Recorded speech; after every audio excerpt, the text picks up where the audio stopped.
아침을 여는 뉴스7 7월 13일 오늘의 주요 소식입니다.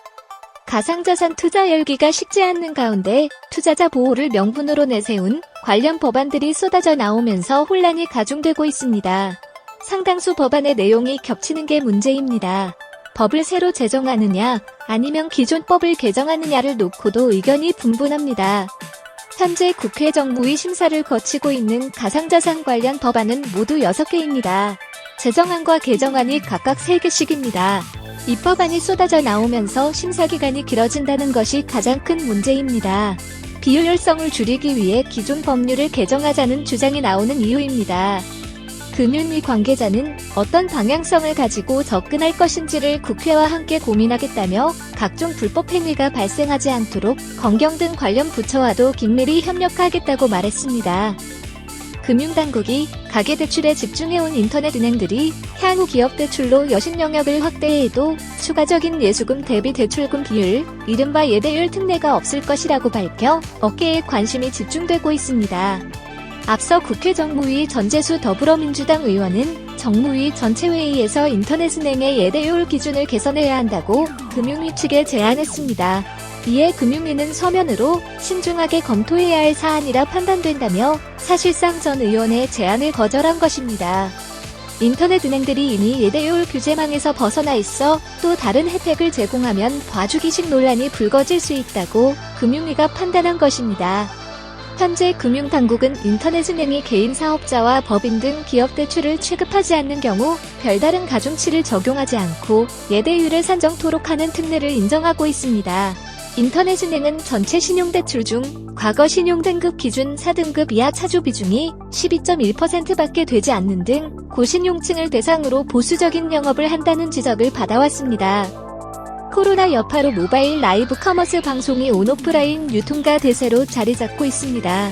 일명 라방은 실시간 채팅으로 소통하며 놀이처럼 쇼핑할 수 있어 MZ세대는 물론 4에서 50대 주부 등 중장년층까지 파고들었습니다. 업체들에게도 1시간 내외 짧은 시간 동안 수천만 원에서 수억 원대 매출을 올릴 수 있는 매력적인 돌파구가 되고 있습니다. 라방 원조격인 TV 홈쇼핑 업계는 기존 TV 채널과는 다른 모바일 라방 만의 콘텐츠에 주력하며 리브랜딩 정도로 힘을 싣고 있습니다. 올해 4조 원대 시장인 국내 라이브 커머스 시장은 2023년 8조 원대까지 커질 전망이어서 업체 간 각축전은 더욱 치열해질 것으로 전망됩니다. 코로나 사태가 장기화되면서 여름 휴가철 모습도 변화하고 있습니다. 지난해에는 관광지 대신 호텔에서 휴가를 즐기는 호캉스가 급부상했다면 올해는 집에서 휴가를 즐기는 홈캉스가 주목받고 있습니다. 내 집을 호텔 같은 분위기로 연출하기 위한 인테리어도 각광을 받고 있는데요. 인테리어 가구 업체들도 이러한 수요를 잡기 위해 발빠르게 나서고 있습니다. 종합홈 인테리어 전문기업 한샘은 홈캉스족을 겨냥 침대, 조명 등 호텔식 맞춤형 가구와 인테리어를 선보였습니다. 지난 2월부터 프리미엄 욕실 브랜드 바스바흐를 선보이며 소비자들의 취향에 맞는 욕실 인테리어를 제안하고 있습니다. 코로나 여파로 집콕족이 늘면서 집에서도 커피, 음료를 즐기는 홈카페 트렌드가 확산하고 있습니다. 라이프 솔루션 기업 코웨이는 성능을 향상시킨 얼음 정수기와 프리미엄 공기청정기 등을 앞세워 올여름 홈카페 시장 공략에 나서고 있습니다. 코웨이에 따르면 올해 상반기 얼음 정수기 판매량은 전년 동기 대비 10% 증가세를 나타냈고 특히 2분기 판매량은 1분기 대비 2배가량 증가했습니다. 코로나 장기화와 이른 더위 때문인데요. 특히 우수한 성능을 지닌 프리미엄급 공기청정기를 찾는 수요도 부쩍 늘어났습니다. 코웨이의 노블 공기청정기는 고급스러운 디자인과 차별화된 필터 성능으로 인기를 모으고 있습니다. 백화점, 마트, 코로나 집단 감염으로 오프라인 점포 방문을 기피하는 분위기가 확산되고 있습니다. 코로나 4차 대유행에 따른 수도권 거리두기 4단계 상행으로 유통업계 영업시간이 제한되고 휴점도 잇따르면서 소비심리가 위축되는 게 아니냐는 우려가 나오고 있습니다. 지난해부터 코로나 대유행 때마다 급격한 매출 실적 하락을 경험했던 유통업계는 긴장감을 감추지 못하고 있습니다. 또 8월부터 시행할 예정이던 상생 소비지원금 등 카드 캐시백 사업은 일정 차질이 예상되고 있습니다.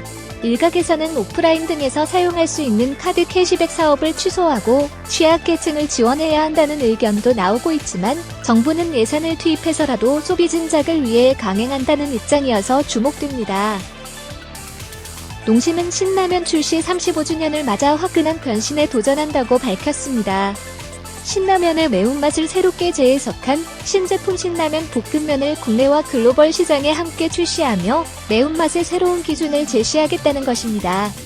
농심이 볶음면을 선택한 이유는 국내는 물론 해외에서도 국물 없는 라면이 뜨거운 인기를 얻고 있기 때문입니다. 진한 해짜 파구리가 세계적으로 인기를 끌었고 온라인에서는 로제 신라면, 구지라이식 신라면 등 국물 없는 라면으로 만드는 레시피가 화제가 되기도 했습니다. 농심은 오는 20일부터 국내에 출시하고 8월부터 수출을 시작해 신라면 브랜드의 글로벌 시장 공략에 힘을 더할 계획입니다.